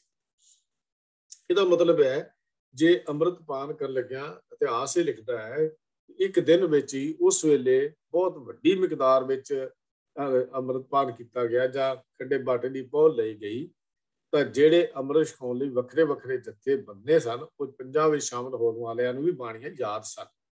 ਕਿਹੜੀਆਂ ਬਾਣੀਆਂ ਪੜ੍ਹੀਆਂ, ਕੀ ਪੜ੍ਹਿਆ, ਇਹ ਇਤਿਹਾਸਕ ਵਖਰੇਵੇਂ ਹਨ, ਇਹਨਾਂ ਦਾ ਆਪਾਂ ਜ਼ਿਕਰ ਨਹੀਂ ਕਰਦੇ। ਲੇਕਿਨ ਇਹਦਾ ਮਤਲਬ ਇੰਨਾ ਜ਼ਰੂਰ ਹੈ ਕਿ ਉਹਨਾਂ ਨੂੰ ਉਹ ਬਾਣੀਆਂ ਜ਼ੁਬਾਨੀ ਯਾਦ ਸਨ। ਕੋਈ ਬਾਣੀਆਂ ਪੜ੍ਹ ਕੇ ਤਾਂ ਉਹ ਪੌਲ ਤਿਆਰ ਕੀਤੀ ਹੀ ਗਈ ਹੋਵੇਗੀ, ਉਵੇਂ ਤਾਂ ਹੋ ਨਹੀਂ ਗਈ, ਤਾਂ ਉਹਨਾਂ ਨੂੰ ਉਹ ਬਾਣੀਆਂ ਜਿਹੜੀਆਂ ਸੀ ਉਹ ਯਾਦ ਸੀ। ਫਿਰ 20-25 ਹਜ਼ਾਰ ਪੁਰਾਣੀਆਂ ਨੂੰ ਅੰਮ੍ਰਿਤ ਛਕਾਉਣ ਵੇਲੇ ਪੰਜ ਪਿਆਰੇ ਜਿਹੜੇ ਸੀ ਉਹਨਾਂ ਦੇ ਅੱਗੋਂ ਜੱਥੇ ਬਣੇ। ਹਰ ਜੱਥੇ ਵੀ ਸ਼ਾਮਲ ਗੁਰਸਿੱਖਾਂ ਲਈ ਇਹ ਜ਼ਰੂਰੀ ਗੱਲ ਸੀ ਕਿ ਉਹਨਾਂ ਨੂੰ ਨਿਤਨੇਮ ਦੀਆਂ ਬਾਣੀਆਂ ਜਿਹੜੀਆਂ ਹਨ ਉਹ ਯਾਦ ਹੋ। ਇੱਥੋਂ ਇੱਕ ਗੱਲ ਬੜੀ ਸਪਸ਼ਟ ਜੀ ਸਾਫ਼ ਜੀ ਸਾਨੂੰ ਉੱਗੜ ਕੇ ਸਾਹਮਣੇ ਆ ਜਾਂਦੀ ਹੈ ਕਿ ਉਸ ਸਮੇਂ ਗੁਰਸਿੱਖਾਂ ਦਾ ਬਾਣੀ ਨਾਲ ਪਿਆਰ ਬਹੁਤ ਜ਼ਿਆਦਾ ਸੀ। ਇਹ ਗੱਲ ਅਸੀਂ ਕਹਿ ਸਕਦੇ ਹਾਂ, ਉਸ ਵੇਲੇ ਗੁਰੂ ਕੇ ਸਿੱਖਾਂ ਦਾ ਪਿਆਰ ਗੁਰਬਾਣੀ ਨਾਲ ਬਹੁਤ ਜ਼ਿਆਦਾ ਸੀ। ਅਭਿਆਸ ਕਰਦੇ ਸੀ ਬਾਣੀ ਦਾ, ਬਾਣੀ ਪੜ੍ਹਨ ਦਾ ਅਭਿਆਸ ਕਰਦੇ ਸੀ। ਅੱਜ ਵੀ ਜੇ ਗੁਰਸਿੱਖ ਨਿਤਨੇਮ ਦੇ ਪਾਠ ਦੀ ਮਹਾਨਤਾ ਨੂੰ ਸਮਝ ਲੈਣ ਤਾਂ ਜਿੱਥੇ ਸਾਡੇ ਆਪਣੇ ਸ਼ਖਸੀ ਜੀਵਨ ਵਿੱਚ ਉਚਾਈਆਂ ਬੁਲੰਦੀਆਂ ਹੋਣਗੀਆਂ, ਉੱਥੇ ਪੰਥਕ ਤੌਰ ਤੇ ਵੀ ਸਾਡੀਆਂ ਰਵਾਇਤਾਂ ਔਰ ਪੰਥਕ ਤੌਰ ਤੇ ਕੌਮ ਵਿੱਚ ਆਈਆਂ ਹੋਈਆਂ ਗਿਰਾਵਟਾਂ ਵੀ ਦੂਰ ਹੋ ਸਕਦੀਆਂ ਹਨ। ਆਓ ਕੁਝ ਐਸੇ ਨਿਯਮ ਦਾ ਜ਼ਿਕਰ ਕਰੀਏ ਜਿਹੜੇ ਨਿਤਨੇਮ ਕਰਨ ਦੇ ਲਈ ਜ਼ਰੂਰੀ ਕੁਝ ਅਸੂਲ ਜੇ ਹਨ। ਅੰਮ੍ਰਿਤ ਵੇਲੇ ਜਾ ਕੇ ਸਰੀਰਕ ਕਿਰਿਆ ਸੋਧ ਕੇ ਤਿਆਰ ਹੋ ਕੇ ਤੇ ਸਾਨੂੰ ਇਸ ਪਾਸੇ ਕਦਮ ਰੱਖਣਾ ਚਾਹੀਦਾ। ਹਾਂ, ਜੇ ਸਰੀਰਕ ਤੌਰ ਦੇ ਉੱਤੇ ਮਨੁੱਖ ਠੀਕ ਨਹੀਂ ਹੈ, ਤੰਦਰੁਸਤ ਨਹੀਂ ਹੈ, ਬੁਖਾਰ ਹੈ, ਸਰੀਰਕ ਖੇਚਲ ਨਾ ਹੋਵੇ ਤਾਂ ਹੱਠ ਨਾਲ ਇਸ਼ਨਾਨ ਕਰਨਾ ਗੁਰਮਤਿ ਅਨੁਕੂਲ ਨਹੀਂ ਹੈ। ਹੱਠ ਨਾਲ ਇਸ਼ਨਾਨ ਕਰਨਾ ਗੁਰਮਤਿ ਅਨੁਕੂਲ ਨਹੀਂ ਹੈ। ਸਰੀਰਕ ਤੌਰ ਤੇ ਬੰਦਾ ਠੀਕ ਨਹੀਂ ਹੈ, ਬੁਖਾਰ ਹੈ, ਕੋਈ ਹੋਰ ਸਰੀਰਕ ਪ੍ਰੋਬਲਮ ਹੈ, ਤਕਲੀਫ ਹੈ, ਤਾਂ ਹੱਠ ਨਹੀਂ ਕਰਨਾ। ਜੇ ਘਰ ਵਿੱਚ ਗੁਰੂ ਗ੍ਰੰਥ ਸਾਹਿਬ ਦਾ ਪ੍ਰਕਾਸ਼ ਹੋਵੇ ਤਾਂ ਉੱਥੇ ਚਲੇ ਜਾਣਾ ਚਾਹੀਦਾ ਹੈ, ਨਹੀਂ ਤਾਂ ਆਪਣੇ ਰਿਹਾਇਸ਼ੀ ਥਾਂ ਦੇ ਉੱਤੇ ਇਕਾਂਤ ਜਿਹਾ ਥੋੜਾ ਜਿਹਾ ਵੱਖਰਾ ਜਿਹਾ ਹੋ ਕੇ ਅਗਰ ਚੌਂਕੜਾ ਮਾਰ ਕੇ ਪਹਿਲਾਂ ਮੂਲ ਮੰਤਰ ਦਾ ਪਾਠ ਕਰੀਏ ਮਨ ਦੇ ਟਿਕਾਓ ਦੇ ਲਈ, ਤਾਂ ਫਿਰ ਉਹ ਜ਼ਿਆਦਾ ਲਾਹੇਵੰਦ ਜਿਹੜਾ ਹੈ ਹੋ ਜਾਂਦਾ ਹੈ। ਕਿਉਂਕਿ ਜਿਹਦੀ ਸਿਫਤ ਸਲਾਹ ਵਿੱਚ ਅਸੀਂ ਨਿਤਨੇਮ ਕਰਨਾ ਹੈ, ਉਹਦਾ ਪਹਿਲਾਂ ਸਰੂਪ ਸਾਡੇ ਅੱਖਾਂ ਦੇ ਸਾਹਮਣੇ ਘੁੰਮੇ। ਇੱਕ ਓਂਕਾਰ ਤੋਂ ਲੈ ਕੇ ਗੁਰਪ੍ਰਸਾਦ ਤੱਕ ਬਾਰ-ਬਾਰ 5-7 ਮਿੰਟ ਇਹਨੂੰ ਯਾਦ ਕਰੀਏ। ਇਸ ਸਰੂਪ ਨੂੰ, ਉਸ ਮਾਲਕ ਨੂੰ ਵੀ ਇਹਦੀਆਂ ਸਿਫਤਾਂ ਅਸੀਂ ਜਿਹੜੀਆਂ ਉਹ ਕਰਨੀਆਂ। ਇਸ ਤੋਂ ਪਿੱਛੋਂ ਫਿਰ ਨਿਤਨੇਮ ਦੀਆਂ ਬਾਣੀਆਂ ਦਾ ਪਾਠ ਅਸੀਂ ਕਰਨਾ ਹੈ। ਗੁਰਬਾਣੀ ਦੇ ਸਤਿਕਾਰ ਲਈ ਗੁਰਬਾਣੀ ਦੇ ਗੁਟਕਿਆਂ ਨੂੰ ਰੁਮਾਲ ਵਿੱਚ ਰੱਖਣਾ ਚਾਹੀਦਾ ਹੈ ਸਤਿਕਾਰ ਲਈ। ਜੇ ਨਿਤਨੇਮ ਦੀਆਂ ਬਾਣੀਆਂ ਕੰਠ ਹੋਣ ਤਾਂ ਬਹੁਤ ਚੰਗਾ ਹੈ, ਨਹੀਂ ਤਾਂ ਗੁਟਕੇ ਤੋਂ ਵੇਖ ਕੇ ਨਿਤਨੇਮ ਸੰਪੂਰਨ ਕਰਨਾ ਚਾਹੀਦਾ ਹੈ। ਹਾਂ, ਕੰਠ ਵੀ ਹੋਣ ਤਾਂ ਫਿਰ ਵੀ ਗਾਹੇ ਬਗਾਹੇ ਸਮਾਂ ਮਿਲਦਿਆਂ ਹੀ ਸਾਨੂੰ ਗੁਟਕਿਆ ਸਾਹਿਬ ਤੋਂ ਜਾਂ ਅੱਜ ਕੱਲ੍ਹ ਮੋਬਾਈਲ ਵੀ ਹੋਵੇ, ਉੱਥੋਂ ਦੇਖ ਕੇ 1-2 ਵਾਰ ਪਾਠ ਕਰਨਾ ਚਾਹੀਦਾ ਹੈ, ਤਾਂ ਕਿ ਇਹਦੇ ਵਿੱਚ ਕੋਈ ਕਮੀ ਪੇਸ਼ੀ ਜਾਂ ਸੁਧਾਈ ਦੀ ਲੋੜ ਹੋਵੇ ਤਾਂ ਉਹ ਕੀਤੀ ਜਾ ਸਕੇ। ਇਹ ਕੰਠ ਬਾਣੀਆਂ ਵੀ ਹੋਣ, ਚੰਗੀ ਗੱਲ ਹੈ, ਬਾਣੀਆਂ ਕੰਠ ਹੋ ਜਾਣ, ਚੰਗੀ ਗੱਲ ਹੈ। ਹੁਣ ਇਹ ਕੋਈ ਫਿਕਸ ਫਾਰਮੂਲਾ ਨਹੀਂ ਹੈ ਵੀ ਅਸੀਂ ਔਕਾਤ 'ਚ ਬਹਿ ਕੇ ਕਰ ਲਿਆ ਜਾਂ ਇੱਦਾਂ ਕਰ ਲਿਆ। ਇਹ ਇਨਸਾਨ ਦੀ ਹਰ ਇੰਡੀਵਿਜੂਅਲ ਲੋੜ ਹੈ ਵੀ ਉਹਦਾ ਮਨ ਕਿਵੇਂ ਟਿਕਾਓ ਵਿੱਚ ਆਉਂਦਾ ਹੈ, ਉਹਦੇ ਮਨ ਨੂੰ ਕਿਵੇਂ ਇਕਾਗਰਤਾ ਮਿਲਦੀ। ਕਈ ਸੱਜਣ ਇਹੋ ਜਿਹੇ ਹਨ ਜਿਹੜੇ ਘੁੰਮਦੇ ਜਿਹੜੇ ਹਨ ਉਹ ਮਨ ਜ਼ਿਆਦਾ ਇਕਾਗਰ ਕਰਦੇ ਹਨ, ਉਹਨਾਂ ਨੂੰ ਮੁਬਾਰਕ ਹੈ। ਲੇਕਿਨ ਇੱਕ ਆਮ ਗੱਲ ਜਿਹੜੀ ਕਰਦੇ ਆ, ਕੋਈ fix rule and fast rule ਨਹੀਂ ਆਵੇ ਜਿਹੜੇ ਅਸੀਂ ਵੀ ਫਿਕਸ ਕਰਦੇ ਵੀ ਇਵੇਂ ਹੀ ਹੋਣਾ ਚਾਹੀਦਾ। ਨਹੀਂ, ਹਰ ਬੰਦੇ ਦੀ ਆਪਣੀ ਲੋੜ ਹੈ, ਆਪਣੀ ਲੋੜ ਮੁਤਾਬਕ ਹਰ ਬੰਦੇ ਦੇ ਆਪਣੇ ਆਪਣੇ ਜ਼ਿੰਦਗੀ ਨਿੱਜੀ ਆਪਣੇ ਵੱਲ ਦੇਖ ਕੇ ਘੂਕ ਕੇ ਅੰਦਰਲੇ ਜੀਵਨ ਨੂੰ। ਪਰ ਇੱਕ ਸ਼ਰਤ ਹੈ ਵੀ ਉਹਨੇ ਪਾਠ ਕਰਨਾ ਹੈ। ਇਹ ਨਹੀਂ ਕਿਵੇਂ ਕਰਨਾ ਹੈ, ਕਿਵੇਂ ਕਰਨ ਦਾ ਮਤਲਬ ਕੋਈ ਬੈਠ ਕੇ ਕਰਦਾ ਮੁਬਾਰਕ ਹੈ, ਕੋਈ ਤੁਰ ਫਿਰ ਕੇ ਕਰਦਾ ਉਹ ਵੀ ਮੁਬਾਰਕ ਹੈ। ਹੋ ਸਕਦਾ ਉਹਦੇ ਮਨ ਦੀ ਇਕਾਗਰਤਾ ਸਾਡੇ ਨਾਲ ਜ਼ਿਆਦਾ ਹੀ ਬਣ ਜਾਂਦੀ ਹੋਵੇ, ਉਹ ਵੀ ਮੁਬਾਰਕ ਹੈ। ਕਦੀ ਐਸਾ ਨਹੀਂ ਸੋਚਣਾ, ਕਿਉਂਕਿ ਕਈ ਵਾਰੀ ਆਮ ਤੌਰ ਤੇ ਬੈਠਣ ਦੇ ਨਾਲ ਬੰਦਾ ਸੁਸਤੀ ਵੀ ਪੈ ਜਾਂਦੀ ਹੈ, ਨੀਂਦ ਵੀ ਆਉਂਦੀ ਹੈ। ਜੇ ਜਿਹੜਾ ਬੰਦਾ ਚੱਲ ਕੇ ਕਰਦਾ ਹੈ ਉਹਨੂੰ ਅਸੀਂ ਇਹ ਨਹੀਂ ਕਹਿ ਸਕਦੇ ਗਲਤ ਕੰਮ ਕਰਦੇ, ਉਹਦੇ ਹਾਰਡ ਐਂਡ ਫਾਸਟ ਰੂਲ ਨਹੀਂ ਹੈ ਵੀ ਅਸੀਂ ਇਹਨੂੰ ਇੱਕ ਨਿਯਮਾਂ 'ਚ ਏਦਾਂ ਬੰਨ੍ਹ ਦਈਏ, ਇਹ ਨਹੀਂ ਹੈ। ਤਾਂ ਨਿਤਨੇਮ ਦਾ ਪਾਠ ਕਰਨ ਸਮੇਂ ਉਬਾਸੀਆਂ ਲੈਣੀਆਂ ਜਾਂ ਕੜਾਈਆਂ ਲੈਣੀਆਂ ਗੁਰਬਾਣੀ ਦੇ, ਇਹ ਦੱਸਦਾ ਵੀ ਸਾਡਾ ਮਨ ਗੁਰਬਾਣੀ 'ਚ ਨਹੀਂ ਲੱਗਾ ਜਾਂ ਗੁਰਬਾਣੀ ਦੇ ਮਨ ਤੋਂ ਝਾਟ। ਇਸੇ ਤਰ੍ਹਾਂ ਹੀ ਜਦੋਂ ਆਪਾਂ ਕਲਾਸ ਵੀ ਬੈਠਦੇ ਹਾਂ, ਕਈ ਵਾਰੀ ਇਹ ਸਾਨੂੰ ਇਸ ਤਰ੍ਹਾਂ ਜਾਪਦਾ ਹੈ ਕਿ ਬਹੁਤ ਸਾਰੇ ਸੱਜਣ ਜਿਹੜੇ ਹਨ ਉਹਨਾਂ ਦਾ ਮਨ ਜੁੜਦਾ ਨਹੀਂ। ਕਾਰਨ ਕੀ ਹੈ ਕਿ ਉਹਨਾਂ ਦੀਆਂ ਹਰਕਤਾਂ ਜੋ ਪਿਕਚਰ ਆਉਂਦੀਆਂ ਨੇ ਉੱਥੋਂ ਅਸੀਂ ਦੇਖ ਕੇ ਅੰਦਾਜ਼ਾ ਜਿਹਾ ਲਾ ਲੈਂਦੇ। ਤਾਂ ਥੋੜ੍ਹੀ ਜਿਹੀ ਇਕਾਗਰਤਾ ਰੱਖ ਕੇ ਸਾਨੂੰ ਇਹ ਕੰਮ ਜਿਹੜਾ ਇਹ ਕਰਨ ਦੀ ਲੋੜ ਪੈਂਦੀ ਹੈ। ਗੁਰਬਾਣੀ ਤੋਂ ਉਚਾਟ ਹੋਏ ਮਨ ਦੀ ਅਵਸਥਾ ਨਹੀਂ ਬਣਾਉਣੀ, ਗੁਰਬਾਣੀ ਨਾਲ ਪਿਆਰ ਕਰਨ ਦੀ ਅਵਸਥਾ ਜਿਹੜੀ ਹੈ ਉਹ ਬਣਾਉਣੀ। ਪਾਠ ਦਾ ਉਚਾਰਨ ਸ਼ੁੱਧ ਹੋਣਾ ਚਾਹੀਦਾ ਹੈ, ਸਪਸ਼ਟ ਹੋਣਾ ਚਾਹੀਦਾ ਹੈ।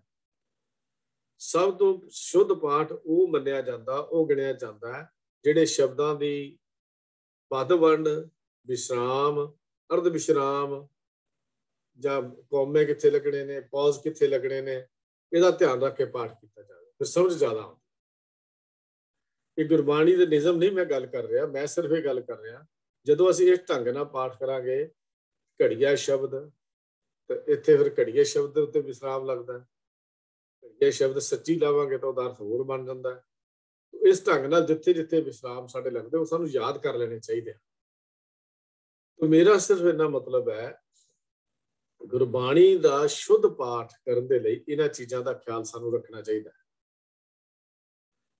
ਹੌਲੀ ਹੌਲੀ ਜਾਂ ਬੁੱਲ ਹਿਲਾ ਕੇ ਇਹ ਪਾਠ ਕਰਨਾ ਨਾਲੋਂ ਜੇ ਬੰਦਾ ਥੋੜਾ ਬੋਲ ਕੇ ਪਾਠ ਕਰੇ ਤਾਂ ਉਹ ਜ਼ਿਆਦਾ ਮਨ ਇਕਾਗਰ ਹੁੰਦਾ ਹੈ ਜਾਂ ਮਨ ਘੱਟ ਆਲਸੀ ਹੁੰਦਾ ਹੈ। ਮੈਂ ਦੂਜੇ ਲਫ਼ਜ਼ਾਂ 'ਚ ਗੱਲ ਕਰ, ਥੋੜਾ ਥੋੜਾ ਬੋਲ ਕੇ ਅਗਰ ਪਾਠ ਕਰੇ ਤਾਂ ਉਹ ਮਨ ਦੀ ਸੁਸਤੀ ਘੱਟ ਪੈਂਦੀ ਹੈ, ਕਿਉਂਕਿ ਬੋਲਣ ਵਿੱਚ ਵੀ ਉਹ ਸ਼ਕਤੀ ਲੱਗਦੀ ਹੈ ਤੇ ਮਨ ਜਿਹੜਾ ਉਹ ਚੁਸਤ ਜਿਹਾ ਰਹਿੰਦਾ ਹੈ। ਜੇ ਅੱਖਾਂ ਮੀਟ ਕੇ ਏਦਾਂ ਬੈਠ ਕੇ ਕਰੀ ਉਹਦੇ ਨਾਲ ਕਈ ਵਾਰੀ ਮਨ ਸੁਸਤੀ ਝੋਕਾਂ ਵੀ ਲੱਗ ਜਾਂਦੀਆਂ ਨੇ ਬੰਦੇ ਦੀਆਂ ਬੈਠੇ ਬੈਠੇ ਦੀਆਂ ਹੀ, ਤੇ ਉਹਦਾ ਮਤਲਬ ਉਦੋਂ ਸੁਸਤੀ ਜਿਹੜੀ ਹੈ ਉਹ ਲੱਗ ਜਾਂਦੀ। ਪਾਠ ਕੇਵਲ ਦੂਜਿਆਂ ਨੂੰ ਸੁਣਾਉਣ ਲਈ ਨਹੀਂ ਹੁੰਦਾ। ਖਿਆਲ ਇਹ ਰੱਖਿਆ ਜਾਵੇ, ਆਪ ਸੁਣਨ ਦਾ ਅਭਿਆਸ ਵੀ ਪੱਕਾ ਕਰਨਾ ਚਾਹੀਦਾ ਹੈ ਕਿ ਜੋ ਮੈਂ ਕੀਤਾ ਦੂਜਿਆਂ ਨੂੰ ਨਹੀਂ ਸੁਣਾਉਣਾ। ਇਹਨੂੰ ਆਪ ਸੁਣਨ ਦਾ ਅਭਿਆਸ ਵੀ ਸਾਨੂੰ ਆਪਣੇ ਅੰਦਰ ਪੱਕਾ ਕਰਨਾ ਚਾਹੀਦਾ ਹੈ। ਗੁਰਬਾਣੀ ਦਾ ਅਰਥ ਬੋਧ ਹੋਣਾ ਬਹੁਤ ਹੀ ਜ਼ਰੂਰੀ ਹੈ। ਸੁਰਤ ਨੂੰ ਸ਼ਬਦ ਵਿੱਚ ਜੋੜਨਾ ਹੀ ਬਾਣੀ ਦਾ ਸਹੀ ਨਿਤਨੇਮ ਹੈ। ਸੁਰਤ ਨੂੰ ਸ਼ਬਦ ਵਿੱਚ ਜੋੜਨਾ ਹੀ ਬਾਣੀ ਦਾ ਸਹੀ ਨਿਤਨੇਮ ਹੈ। ਕਈ ਵਾਰੀ ਅਸੀਂ ਜਪਜੀ ਸਾਹਿਬ ਦਾ, ਜਾਪ ਸਾਹਿਬ, ਸੋਈਏ, ਬਾਣੀਆਂ ਪਾਠ ਕਰਦੇ ਹੁੰਦੇ ਆ, ਸਾਨੂੰ ਇਹਨਾਂ ਬਾਣੀਆਂ ਦਾ ਅਰਥ ਬੋਧ ਹੁੰਦਾ ਹੀ ਨਹੀਂ। ਇਸ ਕਾਰਨ ਸਾਨੂੰ ਬਾਣੀ ਦੇ ਨਿਤਨੇਮ ਦਾ ਉਹ ਰਸ ਨਹੀਂ ਆਉਂਦਾ ਜਿਹੜਾ ਅਰਥ ਬੋਧ ਹੋਣ ਤੇ ਆਉਣਾ ਚਾਹੀਦਾ ਹੈ, ਜੋ ਆਉਂਦਾ ਹੈ। ਇਸ ਲਈ ਹਰ ਗੁਰੂ ਕੇ ਸਿੱਖ ਨੂੰ ਨਿਤਨੇਮ ਦੀਆਂ ਦੇ ਬਾਅਦ ਬਾਣੀਆਂ ਦੇ ਅਰਥ ਸਿੱਖਣ ਦੇ ਲਈ ਨਿਤਨੇਮ ਸਟੀਕ ਪੜ੍ਹਨਾ ਜਿਹੜਾ ਉਹ ਜ਼ਰੂਰੀ ਹੈ। ਨਿਤਨੇਮ ਦੇ ਕਿਤੋਂ ਵੀ ਸਟੀਕ ਤੋਂ ਅਸੀਂ ਅਰਥ ਜਿਹੜੇ ਆ ਦਰਪਣ ਤੋਂ ਕਰ ਲਈਏ ਜਾਂ ਹੋਰ ਸਟੀਕਾਂ ਤੋਂ ਕਰ ਲਈਏ, ਇਹ ਸਿੱਖਣੇ ਜ਼ਰੂਰੀ ਹਨ, ਤਦ ਕਿ ਸਾਨੂੰ ਅਰਥ ਬੋਧ ਜਿਹੜਾ ਹੈ ਉਹ ਹੌਲੀ ਹੌਲੀ ਪਤਾ ਲੱਗ ਗਿਆ। ਜਦੋਂ ਅਸੀਂ ਪਾਠ ਕਰੀਏ ਉਹ ਨਜ਼ਾਰਾ ਸਾਡੇ ਸਾਹਮਣੇ ਘੁੰਮੇ ਜੋ ਗੁਰੂ ਸਾਹਿਬ ਜੀ ਨੇ ਬਾਣੀ ਉਚਾਰਨ ਵੇਲੇ ਇਹ ਕੀਤਾ ਸੀ, ਔਰ ਉਹਨਾਂ ਦਾ ਮਾਣ ਸਕੇ, ਉਹ ਰਸ ਨੂੰ ਮਾਣ ਸਕੇ। ਨਿਤਨੇਮ ਦੀਆਂ ਦਾ ਬਾਣੀਆਂ ਦਾ ਪਾਠ ਯਾਦ ਕਰਨਾ ਪਹਿਲੀ ਪੌੜੀ ਹੈ, ਇਹਦੇ ਅਰਥ ਭਾਵ ਨੂੰ ਸਮਝਣਾ ਦੂਜੀ ਪੌੜੀ ਹੈ।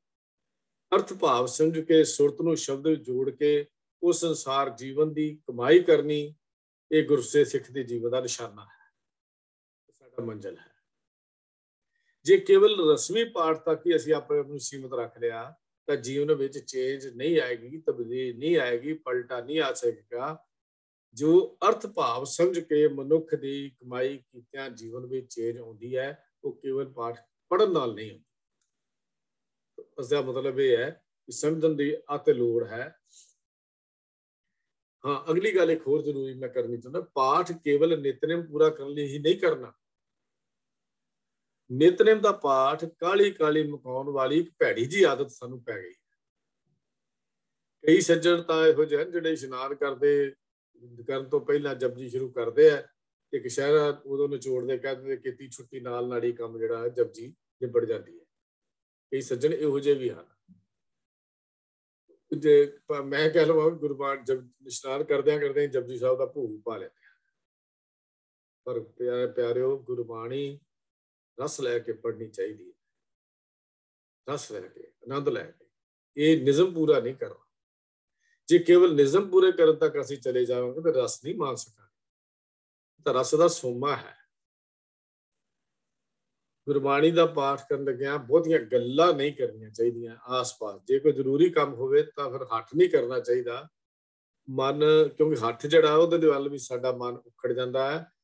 ਉਹਨਾਂ ਚਿਰ ਰੁਕ ਕੇ ਕੋਈ ਕੰਮ ਕਰ ਲਿਆ ਜਾਂ ਦੱਸ ਦਿੱਤਾ ਜਾਵੇ ਤਾਂ ਬਾਅਦ ਚ ਪਾਠ ਫਿਰ ਸ਼ੁਰੂ ਕਰ ਲਿਆ ਜਾਵੇ। ਵਿੱਚੋਂ ਬੋਲ ਕੇ ਇੱਕ ਲਾਈਨ ਬੋਲੀ, ਦੇਖੀ ਚੁੱਲ੍ਹੇ ਤੇ ਦੁੱਧ ਪਿਆ, ਵਾਲਾ ਨਾ ਆ ਜਾਏ, ਚਾਹ ਦੇਖੀ, ਜਦੋਂ ਫਿਰ ਜਪਜੀ ਸਾਹਿਬ ਦੀ ਇੱਕ ਪੰਕਤੀ ਪੜ੍ਹ ਲਈ, ਫਿਰ ਦੂਜਾ ਕੰਮ ਕਰ ਲਿਆ।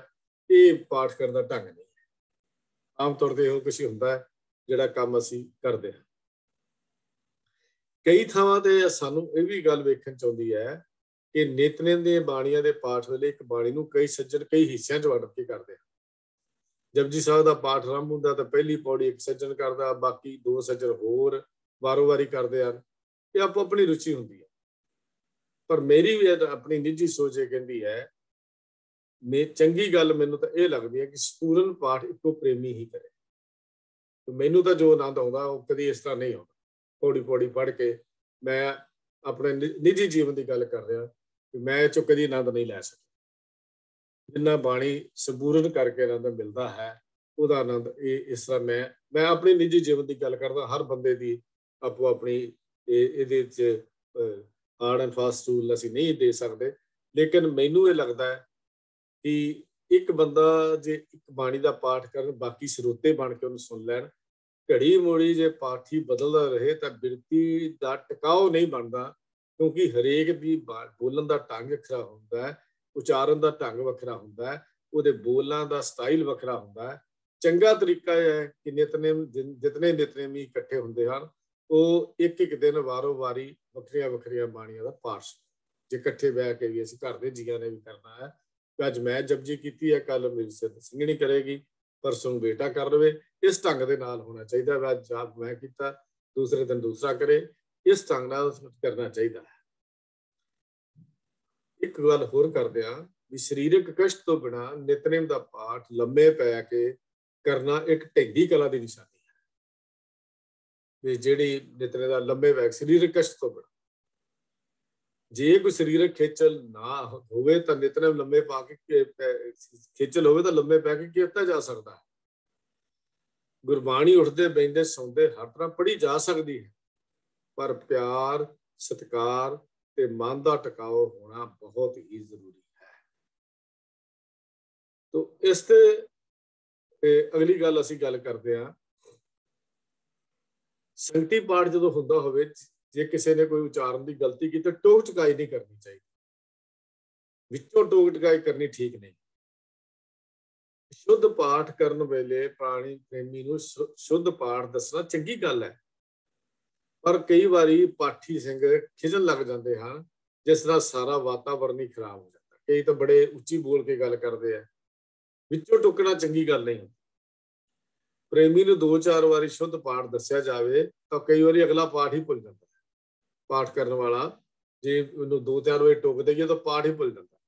ਉਹਦੇ ਨਾਲ ਪਾਠ ਸ਼ੁੱਧ ਹੋਣ ਦੀ ਥਾਂ ਤੇ ਹੋਰ ਅਸ਼ੁੱਧ ਹੋਣ ਦਾ ਡਰ ਜਿਹੜਾ ਹੋਰ ਬਣ, ਜਦੋਂ ਪਾਠ ਹੀ ਭੁੱਲ ਗਿਆ ਤਾਂ ਹੋਰ ਅਸ਼ੁੱਧ ਕਰੇਗਾ। ਕਈ ਵਾਰੀ ਦੱਸਣ ਵਾਲੇ ਦੇ ਮਨ 'ਚ ਫਿਰ ਹੰਕਾਰ ਦਾ ਬੀਜ ਵੀ ਉੱਗ ਪੈਂਦਾ। ਦੇਖੋ ਜੇ ਤਾਂ ਪਾਠ ਕਰਨਾ ਹੀ ਨਹੀਂ ਆਉਂਦਾ, ਇਹ ਤਾਂ ਅਸ਼ੁੱਧ ਪਾਠ ਕਰੀ ਜਾਂਦਾ। ਇਹ ਚੰਗੀ ਗੱਲ ਹੈ ਕਿ ਨਿਤਨੇਮ ਦੀ ਸਮਾਪਤੀ ਤੋਂ ਮਗਰੋਂ ਸਾਰੇ ਸਿੰਘ ਉੱਥੇ ਬੈਠ ਕੇ ਸ਼ੁੱਧ ਪਾਠ ਦਾ ਆਪੋ 'ਚ ਨਿਰਣਾ ਕਰ ਲੈਣ ਤੇ ਜਿਹਦੀ ਗਲਤੀ ਹੈ ਉਹਨੂੰ ਸਮਝਾ ਦਿੱਤਾ ਜਾਏ। ਦੂਜੇ ਨੂੰ ਸ਼ੁੱਧ ਪਾਠ ਸਿਖਾਉਣ ਦਾ ਉਪਰਾਲਾ ਕਰਨਾ ਸਾਡੇ ਲਈ ਜ਼ਰੂਰੀ ਚੀਜ਼ ਹੈ। ਭਾਈ ਗੁਰਦਾਸ ਜੀ ਕਹਿੰਦੇ ਨੇ, ਜੈਸੇ ਸਾਤ ਮੰਦਰ ਕੰਚਨ ਕੇ ਉਸਾਰ ਦੀਨੇ, ਤੈਸਾ ਪੁਰ ਸਿੱਖੋ ਇੱਕ ਸ਼ਬਦ ਸਿਖਾਏਗਾ। ਇਕਵਿਤ ਨੰਬਰ 673 ਹੈ ਭਾਈ ਗੁਰਦਾਸ ਜੀ। ਪਾਠ ਕਰਨ ਸਮੇਂ ਇੱਕ ਹੋਰ ਬੇਨਤੀ ਹੈ ਵੀ ਇੱਕ ਦੂਜੇ ਦੇ ਮੂੰਹ ਵੱਲ ਬਿਟ ਬਿਟ ਦੇਖੀ ਜਾਣਾ, ਇੱਧਰ ਉੱਧਰ ਦੇਖਣਾ, ਇਹ ਸੁਰਤੀ ਬਾਣੀ ਦੇ ਪਾਠ ਵਿੱਚ ਇਕਾਗਰ ਨਾ ਹੋਣ ਦੀ ਨਿਸ਼ਾਨੀ ਹੈ। ਪਾਠ ਕਰਨ ਲੱਗਿਆ ਸਾਨੂੰ ਇਸ ਢੰਗ ਦੇ ਨਾਲ ਨਹੀਂ ਦੇਖਣਾ ਚਾਹੀਦਾ। ਤੋ ਨੰਗੇ ਸਿਰ ਨਿਤਨੇਮ ਦਾ ਪਾਠ ਬਿਲਕੁਲ ਨਹੀਂ ਕਰਨਾ ਚਾਹੀਦਾ, ਗੁਰਮਤਿ ਦੇ ਵਿਰੁੱਧ ਹੈ। ਜੇਕਰ ਇਹਨਾਂ ਚੀਜ਼ਾਂ ਦਾ ਅਸੀਂ ਧਿਆਨ ਰੱਖ ਕੇ ਪਾਠ ਕਰੀਏ ਤੇ ਖੜੇ ਹੋ ਕੇ ਅਰਦਾਸ ਕਰੀਏ ਗੁਰੂ ਦੇ ਚਰਨਾਂ ਦੇ ਵਿੱਚ, ਤਾਂ ਫਿਰ ਮੈਂ ਬੇਨਤੀ ਕਰਾਂਗਾ ਕਿ ਬਾਣੀ ਦੇ ਪਾਠ ਦਾ ਆਨੰਦ ਸਹਿਜੇ ਹੀ ਅਸੀਂ ਲੈ ਸਕਦੇ ਹਾਂ। ਜਿਹੜੇ ਜਗਿਆਸੂ, ਬੇਧਿਆਨੇ, ਬੇਗਿਆਨੇ ਨਿਤਨੇਮ ਦਾ ਪਾਠ ਜਾਂ ਹੋਰ ਪਾਠ ਦੀ ਸੋਝੀ ਕਰ ਲੈਂਦੇ ਹਨ ਜਾਂ ਸੁਣ ਲੈਂਦੇ ਹਨ, ਉਹਨਾਂ ਨੂੰ ਉਹਦਾ ਆਨੰਦ ਨਹੀਂ ਬਣਦਾ। ਤੇ ਗੁਰੂ ਕੇ ਸਿੱਖ ਦਾ ਫਰਜ਼ ਬਣਦਾ ਹੈ, ਸਾਡਾ ਵੀ ਫਰਜ਼ ਬਣਦਾ ਹੈ ਕਿ ਅਸੀਂ ਗੁਰੂ ਵਾਲੇ ਬਣ ਕੇ ਸਾਵਧਾਨ ਹੋ ਕੇ ਗੁਰਬਾਣੀ ਦੇ ਨਿਤਨੇਮ ਦੀ ਇਸ ਕਾਰ ਨੂੰ, ਜਿਹੜੀ ਕਾਰ ਹੈ ਗੁਰੂ ਪਾਤਸ਼ਾਹ ਨੇ ਕਾਰ ਬੰਨੀ ਹੈ, ਇਸ ਕਾਰ ਨੂੰ ਗੁਰਮਤਿ ਅਨੁਸਾਰ ਨਿਭਾਉਣ ਦਾ ਯਤਨ ਕਰੀਏ ਤਾਂ ਕਿ ਸਾਡਾ ਵੀ ਲੋਕ ਪਰਲੋਕ ਸਹੇਲਾ ਹੋ ਸਕੇ ਤੇ ਅਸੀਂ ਵੀ ਉਸ ਆਨੰਦ ਦੀਆਂ ਮੰਜ਼ਿਲਾਂ ਤੇ ਪਹੁੰਚ ਜਾਈਏ ਜਿਹੜਾ ਆਨੰਦ ਸਾਨੂੰ ਗੁਰਬਾਣੀ ਵਿੱਚੋਂ ਮੰਗਣਾ ਚਾਹੀਦਾ ਹੈ। ਹੋਈਆਂ ਭੁੱਲਾਂ ਦੀ ਖਿਮਾ ਜੀ। ਪਿਆਰ ਸਤਿ ਫਤਿਹ ਦੀ ਸਾਂਝ ਕਰੋ। ਵਾਹਿਗੁਰੂ ਜੀ ਕਾ ਖਾਲਸਾ, ਵਾਹਿਗੁਰੂ ਜੀ ਕੀ ਫਤਿਹ।